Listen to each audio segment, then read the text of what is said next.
This is A View from the Bunker. Now, here's Derek Gilbert. Your vote doesn't matter. Welcome to A View from the Bunker. I'm Derek Gilbert. At least not in the way you think it does. It is November 22nd of 2020, and we are still awaiting the official declaration of the winner of the presidential election that took place several weeks ago. Of course, if you're watching the mainstream media, you would believe that if that's where you get most of your information, you'd believe that this was all settled pretty much the night of the election, or certainly by the day after.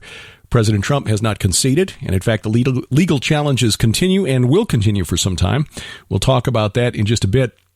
First, though, as will probably become more common here in the weeks ahead, as I've got a number of writing and video projects, including a new program that we're in pre-production for Skywatch TV to launch in 2021.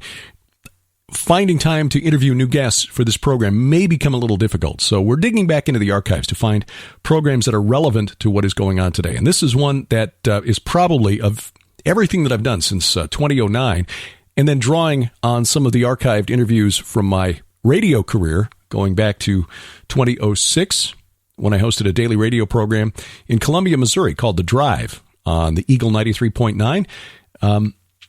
We've got a lot of stuff that we can dig into in the past that will be relevant going forward. So we may be digging in and finding more best of type interviews to bring forward.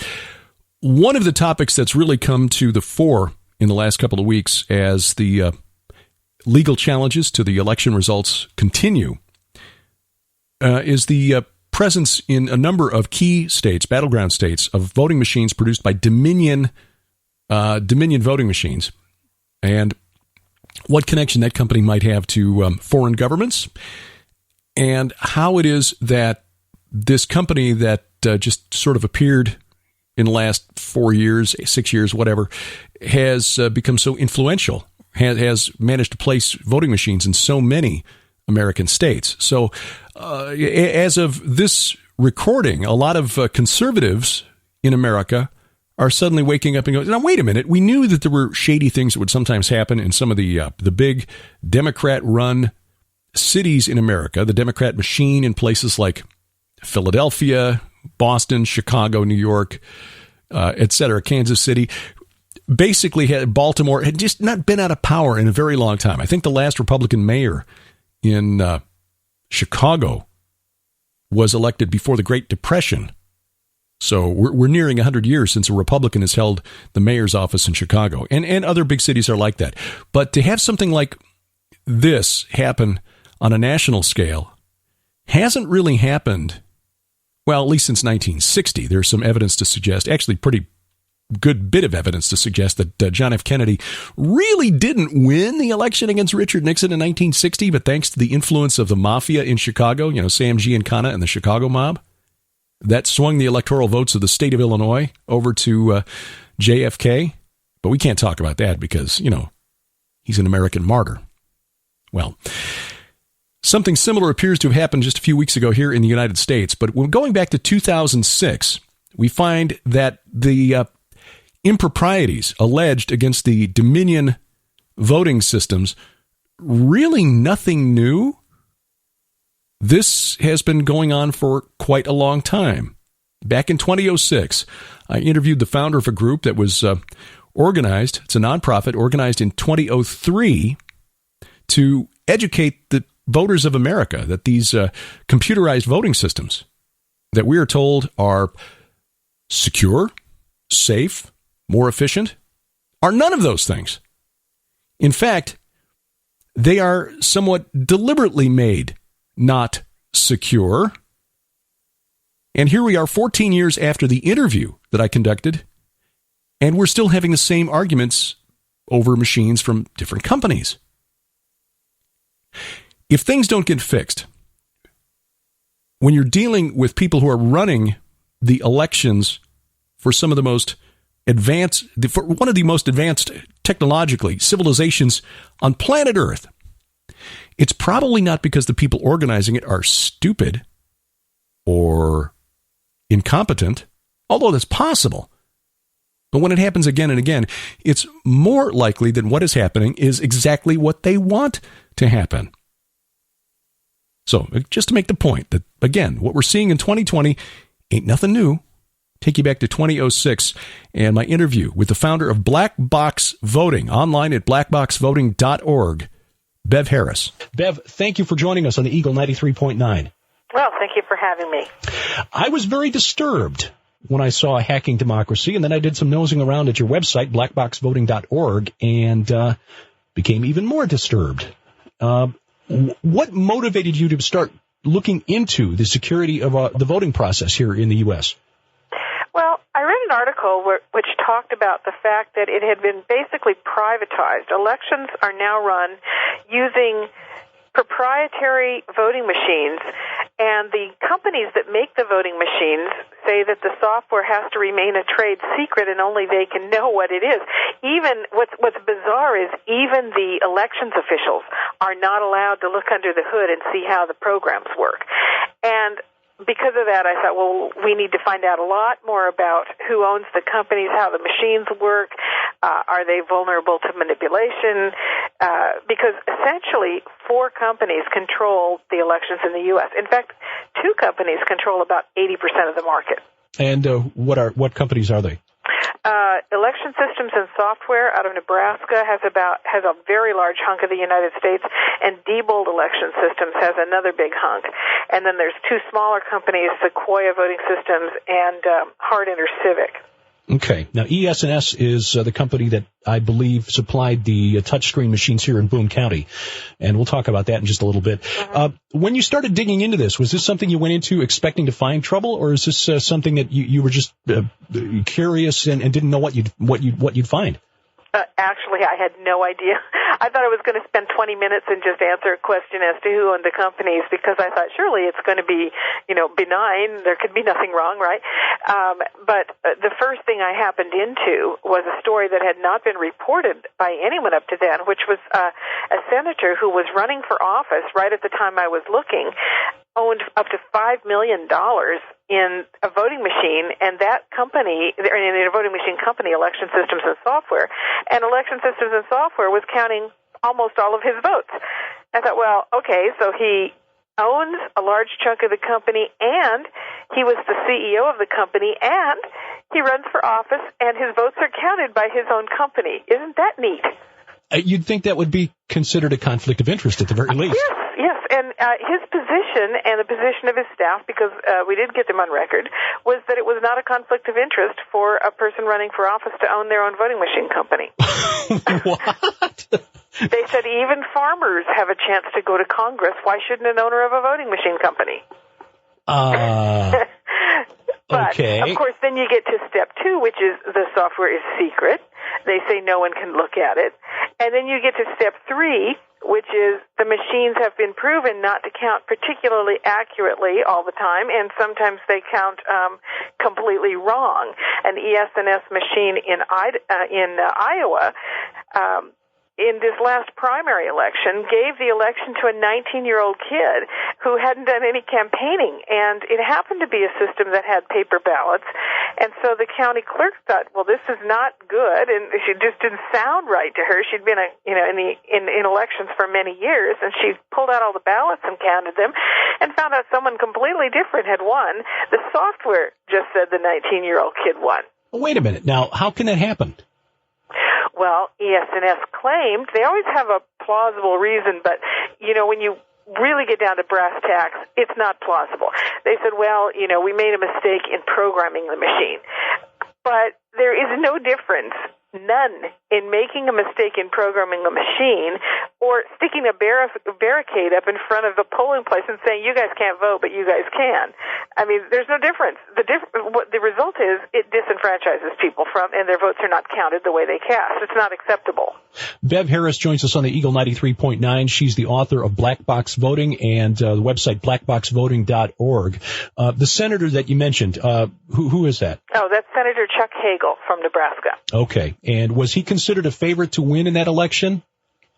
The first election he ran in, no, he was such an underdog that Business Week wrote it up when he won the primary. They said they wrote it up as lightning striking, and they said if he won the Senate election, it would be lightning striking twice because he had to defeat a popular incumbent governor to do that. And indeed, the lightning struck twice, and he won. He was written up in the Washington Post as the biggest upset in the nation. But what they didn't write is that he owned his own voting machine company. Now, because he didn't disclose it on his disclosure forms. I'm aghast. Isn't that something that you think an enterprising reporter could find out with just a couple of mouse clicks or phone calls? Well, who would think it, and also the other owner in the business is the Omaha World Herald, which is the town newspaper, and owns most of the newspapers in Nebraska, in fact. So I'm not sure they wanted to dig very deeply. Okay, yeah, there have been some other funny things that have happened in Omaha over the last 15 or 20 years that we won't go into tonight. So we've got ES&S and its connections to Chuck Hagel, but is it that when you began your investigation, what did you find that made you that really alarmed you? Well, I was looking to find out how the machines worked, since it was a secret and we knew they didn't always work properly. And I was trying to find the names of programmers, and I was really hunting because that's not easy to do. And in the course of looking for programmers, I accidentally hit a website location that had a link that took me to all of the secret program files for Diebold election systems. Now, I didn't know anything about Diebold at the time, and neither did anybody else, really. It was, a company that nobody paid much attention to in elections. That's changed. But when I found all their files, they were such a vast library of files online. It was about 40,000 files. It took me 40 hours to download it on a high-speed connection. Wow. It was like 7 gigs worth of information. No, wait a minute, though. It was the crown jewels. It was all their programs. The voting machine software was available on an internet server? Yeah, it was an obscure server. It was an FTP site, and they were apparently using it as an online storage system so they could swap files back and forth. But it wasn't password protected or anything? Not at all. You didn't even need a username to get into it, which was bizarre. And to make things one step more bizarre, the reason it appears that they were using this online file swapping location was because their programmers aren't in the U.S. So we've outsourced the code. We've outsourced the writing of the code for the machines that count the votes in the United States. Well, in this case, it was Canadian programmers based in Vancouver, and there was some references in their notes and so forth. Send this unit to Slovakia for retrofitting and so forth. I don't know what that was all about, but that turned out to be not the only company that does that. The Sequoia voting system, which is the third largest one in the U.S., is now owned by a Venezuelan person. Yes, we've been talking about that. At one point, the company that was going to handle the military voting contract, Newsday reporter found out that it was owned by the Saudis. I'm not kidding. It was called election.com, and they revealed it was owned by a group of Saudi investors with a holding company in the Cayman Islands. Oh, yeah. And when they asked the FEC what in the world we were giving a military voting contract to this company for, the FEC said, well, we don't have any regulation against foreign ownership of voting machine companies. This is astounding. I mean, these seem like really basic security matters that should be that an eighth grader would think of. We're talking with Bev Harris. She's the author of Black Box Voting, and she maintains the blackboxvoting.org website. Also featured in a documentary called Hacking Democracy, which is available now on digital cable here in Columbia. HBO on demand. If you've got digital cable, whether Mediacom or Charter, get it, order it. It's a free download or free movie. It's worth your hour and a half that it'll take to watch it. Our conversation with Bev Harris will continue next on the Eagle 93.9 and the Eagle939.com. If the machines that count our votes are so secret that our elected officials responsible for running our elections can't even look inside and know what's going on in there, who really controls the vote? And if these suppliers control the votes, then who really controls our country? We're talking with Bev Harris of blackboxvoting.org. And, Bev, I can't recommend enough the documentary Hacking Democracy, now available on HBO as part of the HBO On Demand service. How about the election we just passed, last Tuesday? Did it go as smoothly as we've been told? Well, no. It was reported as going pretty smoothly, and there's a contingent of people that because their party got into office, they felt, well, now it's all okay. But the truth is, absolutely nothing changed from November 1st to November 3rd in terms of how secure and accurate the election machines are, and absolutely nothing has been done to solve the problem. But not just that, I got over 3,000 reports of elections gone wrong and various things, some of them small, but some of them really quite substantial. Even if you look at what happened in Sarasota County, Florida. Now, there's the good, bad, and the ugly. The ugly is that they had two candidates separated by 300 votes, touchscreen voting machines with no paper trail, and they lost 18,000 votes. They lost 18,000 votes? Yes, it just didn't register for whatever reason, and they have all kinds of reasons that they say it didn't register. They don't necessarily make much sense when you really look at the details of what actually happened and look at the reports. People would push the candidate's name, then they would get to the final page when they were supposed to, verify it, and their vote would have disappeared for the candidate, and it looked like a no vote. And apparently some people missed the fact that the vote disappeared from one page to the next, and so very large number of votes disappeared there. Now, the good in Sarasota County, I love this. Sarasota citizens said, you know what, we don't want paperless touchscreens. Didn't matter. Local election officials said, we're going to have them anyway, have to have them, blah, blah, blah. So the citizens decided to put an initiative on the ballot to vote on their own voting system. Mm-hmm. And they voted touchscreens out of office. So now the state of Florida is trying to figure out what to do because a group of citizens got up and voted to ditch the touchscreens and go to paper ballots. Very interesting. Very interesting. Hey, Bev, would you mind if we took a call? We've got a caller on line one, and this would be Chris. Chris, thanks for calling. You're on the Eagle with Bev Harris. Oh, excellent. I was thinking that just made my day to hear that the voters voted it out.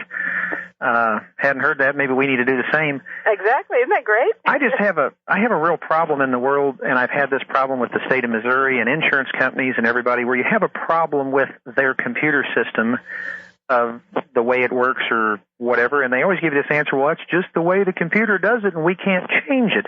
I want to know, is it asking too much to have a machine that you'd put your vote in, count it electronically, spit you out your ballot that you could look at and drop in a metal box as backup in case it doesn't work? I mean, is it really asking too much? It would be the ultimate system, wouldn't it? Well, actually not the ultimate system. It wouldn't be asking too much, but what we would like to see is not just that you put it in a ballot box in case it's needed, but that it goes in a ballot box and it is counted. Because even the machines that spit out the paper trails, it turns out, don't always count accurately, and there isn't any provision to actually look at that paper trail. In Cleveland, the Cuyahoga County, commissioned a study to compare all the little paper trail things with what the computer said. This was back in May of this year. They didn't match. And by the way, that's the only study ever been done that shows, to show it, nobody's ever compared all of them with the computer printout. So, because you can manipulate the computers, we got to count those ballots. How easy is it for these machines to be manipulated, Bev? Well, let me count the ways. You see, there's so many different ways. In the HBO film, we demonstrate 2 or 3 different ways. But the truth is, there's literally hundreds of ways to get at these machines. The reason being that they're set up to be quite complex. And when you have a complex system, it not only has a lot of attack points, but it also has a lot of failure points. So, you want to keep a mission-critical system that's in the public interest, like voting, as simple as you possibly can, if for no other reason than to have fewer failure points and to not have to protect so many attack points. Mm-hmm. Now, we've been told that because these machines are not connected to the Internet, that they're hack-proof or they're not, they're not subject to hacking. Is that Is that accurate? Well, in no case in the HBO film did we ever go on the Internet to hack the thing. And it also completely ignores the biggest risk, which is insider fraud. All paper ballot hacking, and all of the proponents of machines will tell you paper ballots have been tampered with. Yes, that's true. And every single report that I've ever been able to find, it was an inside job.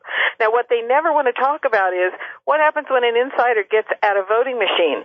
The truth is they get the keys to the kingdom. They can manipulate up to 1 million votes at once. And so what they try to do is say, oh, but outsiders can also get at it. So they're less secure than paper ballot systems by a country mile. Let's go back to the phone. We've got Roy on the line. Roy, welcome. You are on the Eagle with Bev Harris. Good evening. I know what bothers me the most is that you need more than 2 programmers to write such a simple program. Why can't they do something as simple as a CRC check? Do you know what I mean? Well, it isn't just that, although it's bizarre that they don't. Portions of the program do, but it is a really complex system that has a lot of moving parts, and so you have to have every part of it checked, not just one part. But it's also the management of the system. What you find when you actually get out in the field and meet the wonderful people who are running elections is that most of them have no clue whatsoever about a computer, to the extent that they don't even know how, in many cases, to write a file onto a disk. And so you get these people, they're not allowed to look under the hood according to their contract, and you get vendors, and they become completely dependent on the company that's trying to make a profit off of them. So, and even if you had the check system, you would have to have the procedures in place to actually implement that in 10,000 jurisdictions across the country. And it sounds simple, but when you see the way elections are run, it's really not simple.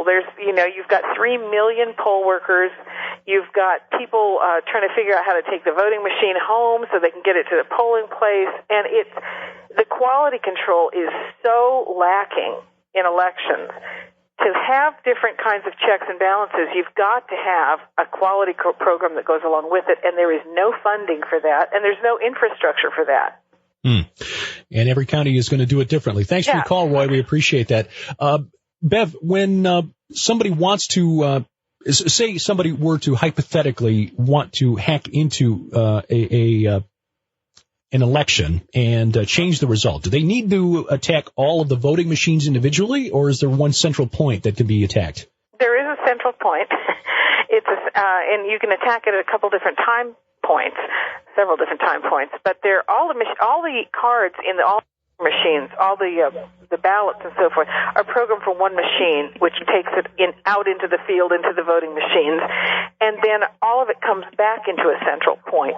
So if you get it either on the beginning or the end, you've got it. And I just wanted to mention one other thing. The caller there was talking about a specific code that could verify the authenticity of a program. And I was saying that the system breaks down. The easiest example to show of that is these seals. They put these little sticker seals over the voting machines to supposedly mean that no poll worker can get in or whatever.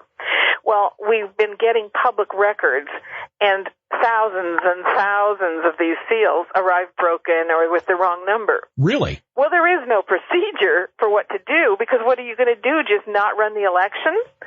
Whole precincts will get their voting machines with all the seals broken. What's the remedy for that? Well, you'd think hold up the election, but that doesn't happen, huh? Well, yeah, I mean, you shouldn't use the machines, but they have to, because otherwise people can't vote. So you see, it's really a sticky problem. How widespread is it, Bev? Well, voting machines are used in all 50 states now, and they're still using lever machines, which are more of a mechanical contraption in some parts of the Northeast, but those are being replaced as well. There is, again, another shining ray of light, a couple of them. In New Hampshire, 45% of the jurisdictions are actually hand counting at the polling place. They bring in another team, they sort all the votes out, then they count them all up. They have complicated ballots like the other states, but they're able to turn it around very quickly and accurately. There is a bill in Congress now House Bill 6200, which proposes hand-counting the presidential race in 2008, which is what they do in Canada. And in Canada, they are able to turn the election around in about 4 hours, and there's very little controversy. Well, we've just scratched the surface of this. I would, again, recommend people to check out the HBO documentary, Hacking Democracy, available at HBO On Demand if you've got digital cable, and also Bev's website, blackboxvoting.org. And do I understand correctly, Bev, that you have your book available for download, Black Box Voting? Oh, yeah. In fact, you can't even buy it anymore. It's a collector's item if you want to buy it. You have to get it on eBay for $200, but you can get it for free at blackboxvoting.org. All right. Bev Harris of blackboxvoting.org, thank you for your time this afternoon, and I hope we'll talk again, and maybe we'll see some progress as word begins to spread. Well, we're working on it. We need all the citizens out there to get involved, and we've got ways to do that at the website. Blackboxvoting.org is the website. Bev Harris is the founder. She's the author of the book Black Box Voting, which is available online for free. 14 years after the interview, it is still online and still there, and I'm just surprised that more people don't know who she is. You'll find a link to the book that you can read online right now for free at vftb.net or wherever else you're finding this podcast. Coming up, we'll talk about what do we do from here and how is the mainstream media treating this story. Hint, they think you are living in an alternate reality. That's straight ahead on A View from the Bunker.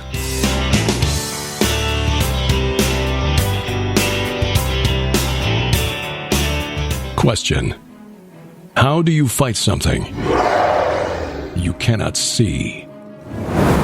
Davian is a third-level master of the Order, a small group of men who alone have the power to battle the most fearsome creatures in all of Saramond. For thousands of years, the Brothers of the Order have protected their world. Now, something has upset the delicate balance of power between man and dragon, and Davian must face what appears to be a dragon that cannot be seen. But Davian is losing his grip on reality, and the fate of the world rests with a stable hand, an underfed priest, and a gardener who's fallen from the stars. Iron Dragons, Book 1 of the Saramond Quest by Derek P. Gilbert. New from Rose Avenue Fiction.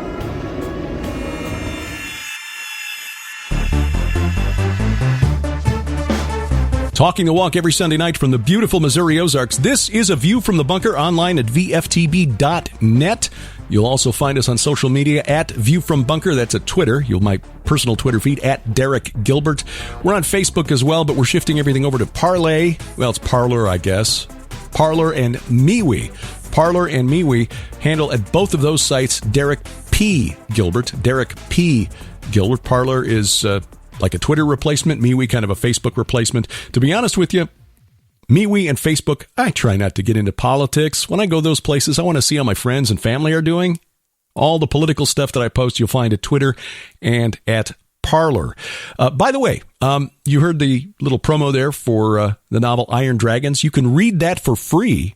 Yes, read it for free. Also, my other novel, Iron Dragons, both of them updated, re-edited, and republished, new covers and everything for 2020. They're now available for Amazon Kindle and now part of the Kindle Unlimited program. So you'll find those at my author page at Amazon.com, Amazon.com/author/Derek P. Gilbert. Click the link. Read at no risk to you as long as you're a subscriber to Amazon Prime. You got access to Amazon's Kindle Unlimited program.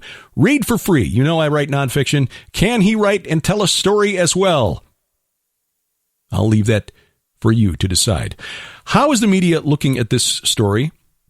I mean, this has been ongoing now for several weeks. The media has been essentially portraying those who've raised questions about the election results as just refusing to accept reality.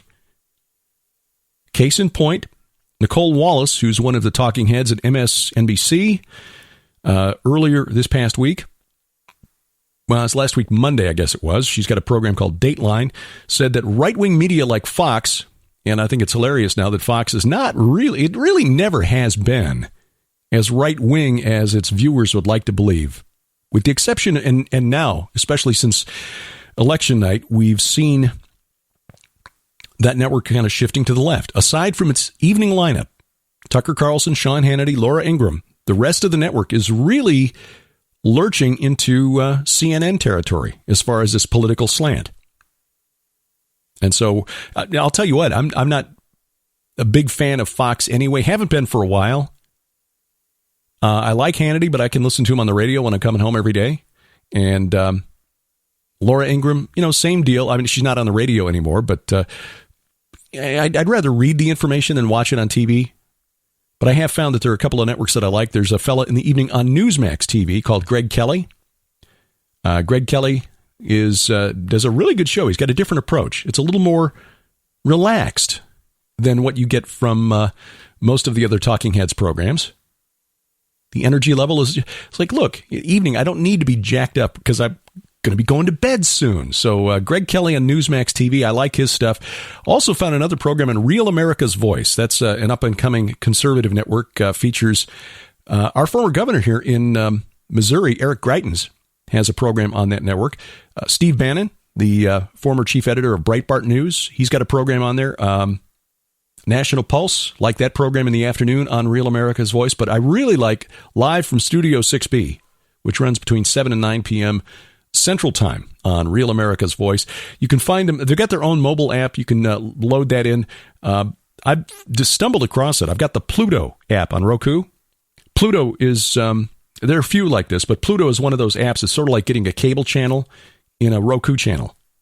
So when you load that app onto Roku, suddenly you've got a grid like with your satellite or cable network, except you're not paying the couple $100 a month for the satellite or for the cable. And you get a lot of major networks on Pluto anyway. It's now owned by Viacom, so we'll see how long it stays. Some networks like this and another called The First, which features talk radio host Dana Lash and some others. They've got some conservative networks on there. Newsmax TV is on there as well. And we'll see if Viacom, which owns CBS, will keep that going. But they've got the mainstream channels as well, CBS, NBC, CNN, and so forth. So you can watch their news feeds if you want. But the guys in studio, live from Studio 6B, 7 p.m. to 9 p.m. Central Time on Real America's Voice, hosted by Damon Roberts with three other fellows around him. One kind of chips in with news from time to time. Another is there to just add sort of color commentary. And then they've got a guy that, Rick Emirati, who does sports. It's sort of a talk radio format for TV. And they're just like regular guys. And it works. So if you're looking for a conservative viewpoint from guys who aren't trying to make themselves out to be experts on everything, I just recommend that. Check it out. Live from Studio 6B. The network is called Real America's Voice. And there are a variety of places you can find them. They're on some cable systems. But if you get the Pluto app and load that onto Roku or Amazon Fire TV, you'll find it, along with all the other news channels. Anyway, Nicole Wallace on MSNBC this past Monday said that viewers of right-wing media are living in an alternative reality.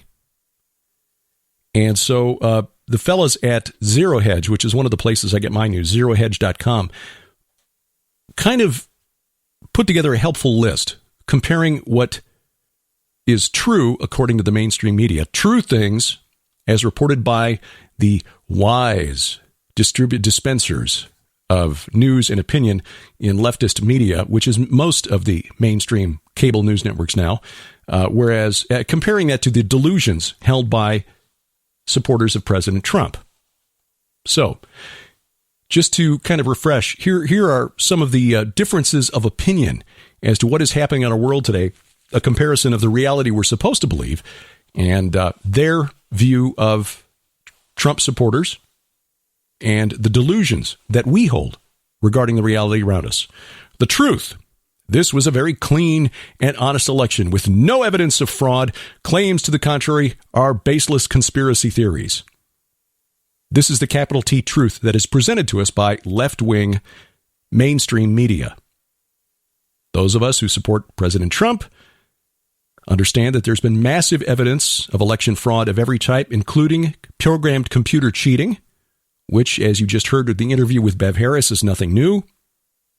Dead people voting, again, nothing new. I may have mentioned at some point in the past on this program, my mother, years ago, back in the 70s, served as a volunteer election judge in the city of Chicago. which has been run by the Democrat machine there for years, decades. She can testify. She won't, but she could. I mean, what's the point at this point? But she's witnessed the power of the Democratic machine in being able to summon votes from the dead. Our little precinct would always turn in more votes than there were living voters in our little precinct. Massive dumps of Biden votes in the middle of the night. We saw that show up in a number of states. That is the alleged delusion, the so-called delusion that those of us are operating under. Pay no attention to the people behind the curtain. Nothing to see here. Move along, move along. Another example of a truth as it is being dispensed by the mainstream media. Biden is the president-elect, holding press conferences from the office of the president-elect. He will be the next president, and there is no room to dispute that fact.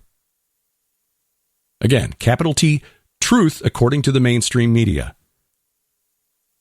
Now, the delusion that you and I hold, the media does not decide who the president-elect is. That's determined by the Electoral College, which doesn't meet for several more weeks here in the United States.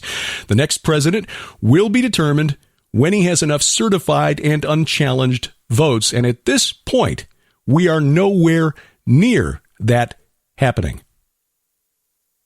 Now, that's reality, but if you watch the mainstream media and get your information there, that would be categorized as a delusion. Another capital T truth from the mainstream media. The story about Hunter Biden's laptop is Russian disinformation designed to make you think that Joe Biden did something bad. But Joe didn't do anything that was wrong. Joe will bring integrity back to the White House, and anyone who thinks otherwise is delusional.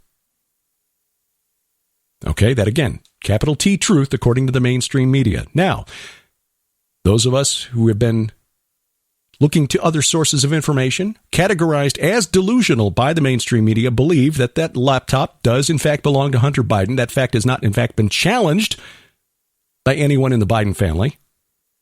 Russia has nothing to do with the information that is on the computer.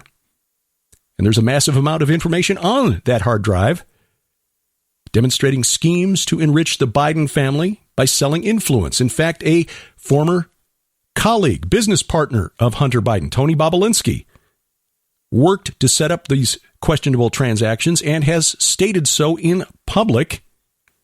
Tony met with Joe Biden, said Joe was fully on board with these business plans and got a percentage of the foreign money that was flowing to Hunter Biden. Hunter made deals with high-ranking officials in the Chinese Communist Party, lucrative deals with several other countries, including Ukraine and Kazakhstan.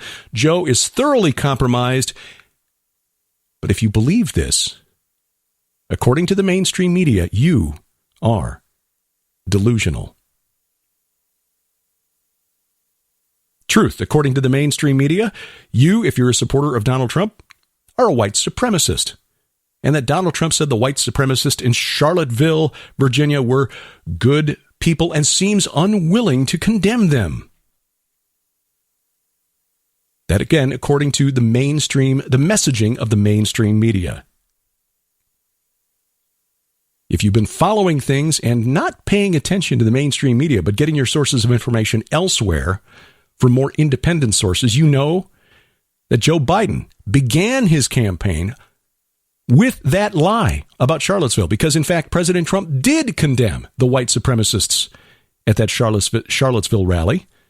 Biden has repeated that lie often, once telling a black audience that Republicans wanted to put y'all back in chains.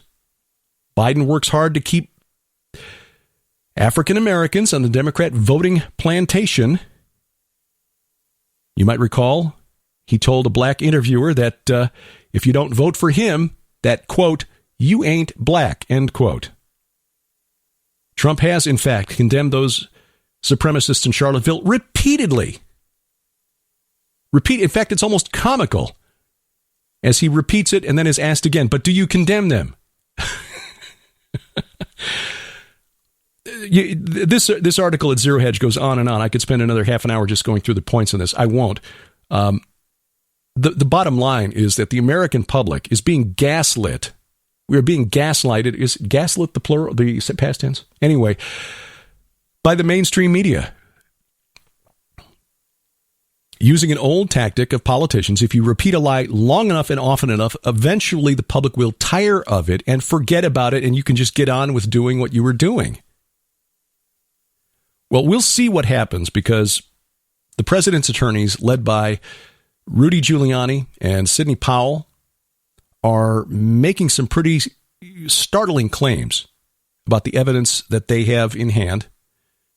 There was a story floating around the internet earlier this week about servers belonging to Dominion Voting that were seized in Frankfurt, Germany, apparently by American military operatives.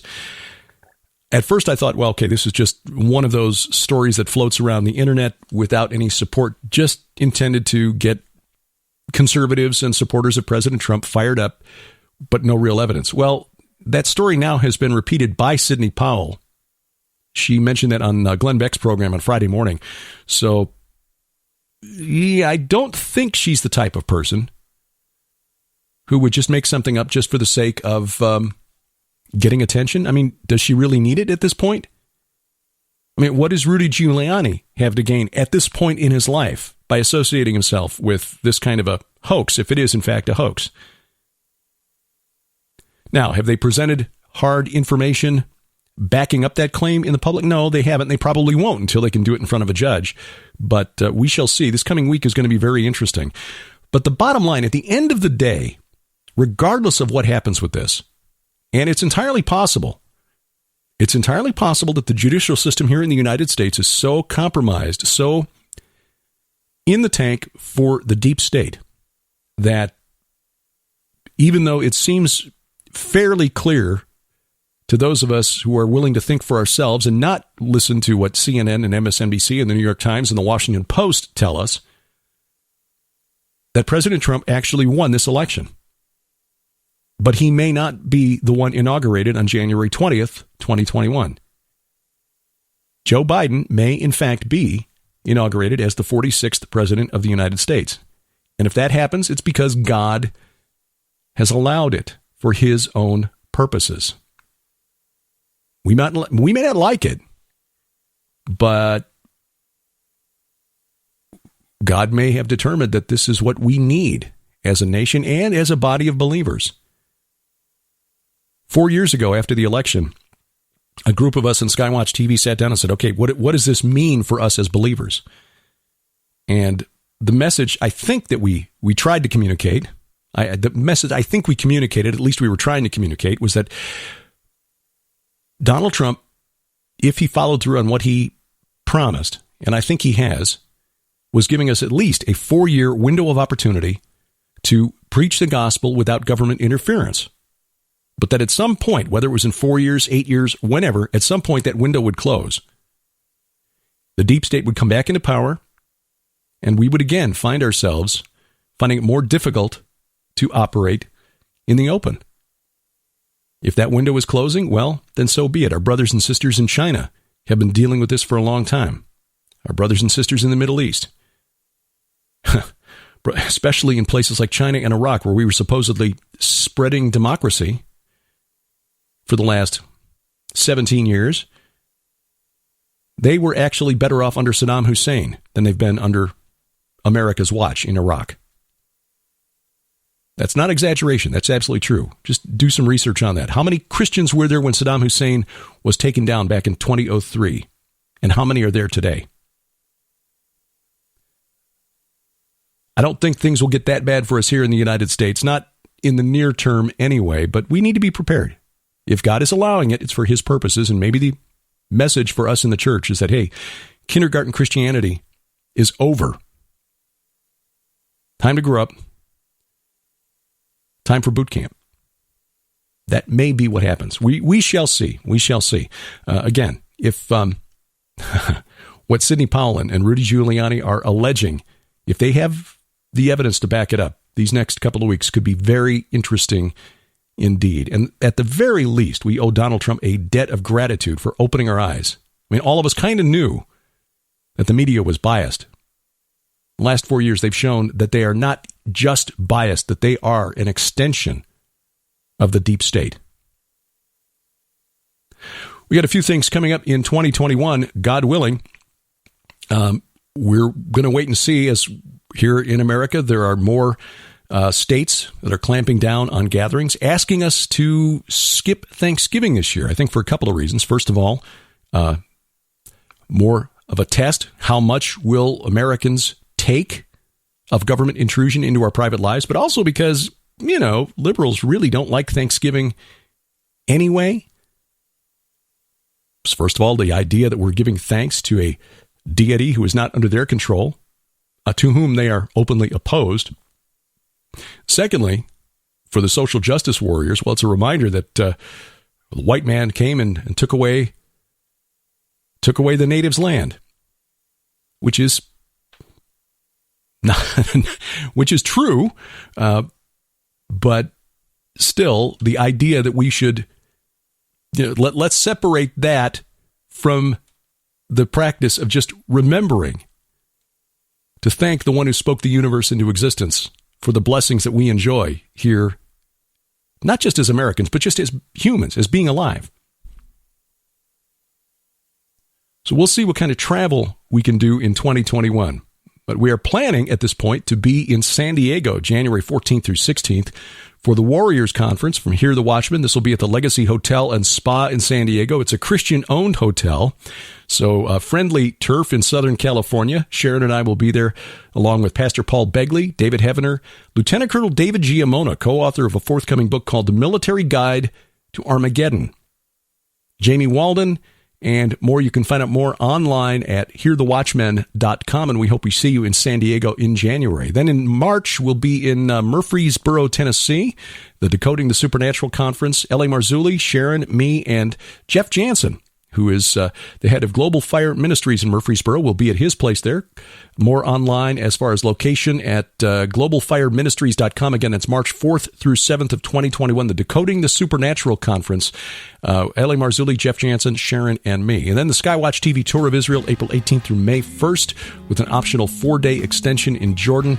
We hope you can join us for that. Our special guests, Allie Henson and Donna Howell, our colleagues from Skywatch TV, and Messianic Rabbi Zev Porat, who will share some of his insights from a Hebrew perspective, raised as one of the Haredim, the ultra-Orthodox in the city of Bnei Brak, now a believer in Yeshua HaMashiach, and he's done some fantastic research on the actual historical locations of the crucifixion and the burial tomb of Jesus, and that will be on the tour, along with interesting sites like Gilgal Rephaim and the Serpent Mound of Bashan, plus worship on the Sea of Galilee, baptisms in the Jordan River, the Temple Mount. It'll be interesting because it's during Ramadan. We did it in 2019, and we plan to do it again next year. Find out more online, skywatchinisrael.com, skywatchinisrael.com. Pray you have a blessed Thanksgiving, and we thank you for taking time out of your schedule to listen. If you've got a spare moment, appreciate a review at Spreaker, Stitcher, Apple Podcasts, Google Podcasts, iHeartRadio, Spotify, or wherever else you find us. View from the Bunker is a production of Gilbert House, released under Creative Commons Attribution, Non-Commercial, No Derivatives, 4.0 International License. Our announcer is D.C. Good. Remember our weekly Bible study, Gilbert House Fellowship, online, gilberthouse.org, and we wrestle not against flesh and blood. I'm Derek Gilbert, and this is A View from the Bunker.